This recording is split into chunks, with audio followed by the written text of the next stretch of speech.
morning. I'm Larry Bennett, the Program Chair, Fire Science and Emergency Management at the University of Cincinnati.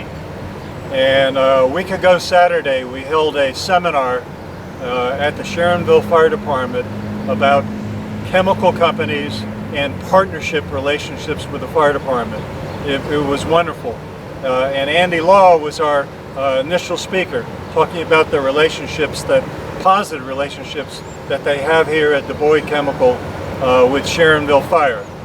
And afterwards he did a wonderful tour of chemical engineering students and UC College of Medicine environmental health students.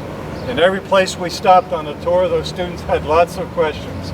And then we wrapped up the tour by a rear gate, and they have a railroad line that brings product in here.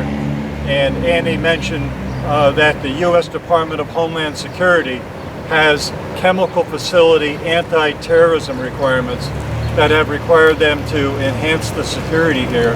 And I said, Andy, is there any chance that I can put you on camera and we can share this with our terrorism and homeland security courses? So you were kind enough to share. So can you tell us a little bit about your background, your job assignment, and what's happening here?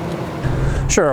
Again, Andrew.law, Vice President of Environmental Health and Safety for DuBois Chemicals. I've been with this company for about 14 years. I'm a chemical engineer by education. And what we do here is manufacture industrial specialty chemicals. So thousands of different products used by manufacturers in their manufacturing processes. Water treatment chemicals, lubricants, cleaners, all kinds of chemicals. That's what we make here. Wow. Yeah, and I saw that car wash. Yeah. When I go to a car wash, you make the chemicals for it. We make hundreds of different car wash chemicals. All right. So you mentioned that with the Department of Homeland Security, there are enhanced security requirements. Can you describe some of them? Yeah, the DHS regulations for chemical facilities, they provide a layered approach to security. So from the personnel side, we're required to get background checks for certain individuals who have access to different chemicals. People like me have to do an application with DHS to even be able to get on to certain websites and have access to certain information.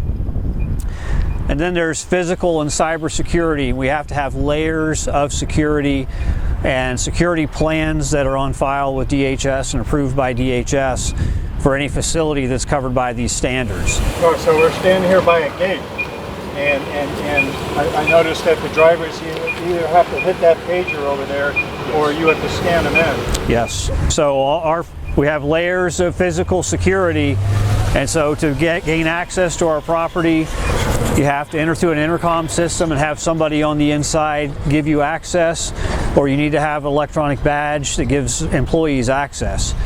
And again, with that, we do background checks for employees so that people can only access things where they have the background check to be able to access that. Wow. And then inside of the building, we have additional layers of security as part of that security plan. So I went on the Department of Homeland Security website this morning, prepping for our October 13th class, and I see all this new information about reporting of cyber breaches. Yes. So yeah, our IT department is very much involved with that security plan. And when we have DHS audits come on site and we provide information to DHS, the IT systems are a key part of that. And we have to provide examples of the layers of security we have on the cyber side as well. Wow. Does DHS perform any kind of audits? Do they physically come on the site or otherwise check your safety plans? Generally, once a year, they come on site and they do a thorough audit. They go through the facility, look at the physical security measures. They meet with different departments, like our IT department, to make sure that the security plan is being implemented. Wow. And is there ever a gathering of chemical industry personnel so that you have an opportunity to meet with other counterparts of chemical companies and share best practices? Yeah, generally we look to organizations like, for example, the FBI puts on some training occasionally for different members of the industry to come together and gain training. The information, the details about how we comply with the regulation, how the regulation applies, That's all treated as confidential information. We're pretty secretive about that, but we do take advantage of training opportunities and get to meet some of our counterparts there. Wow. Well, again, thank you for being my opening presenter at the seminar that we did. Thank you for your partnership with the Sharonville Fire Department. Amazing. And thank you for sharing today. Thank you for the opportunity. All right.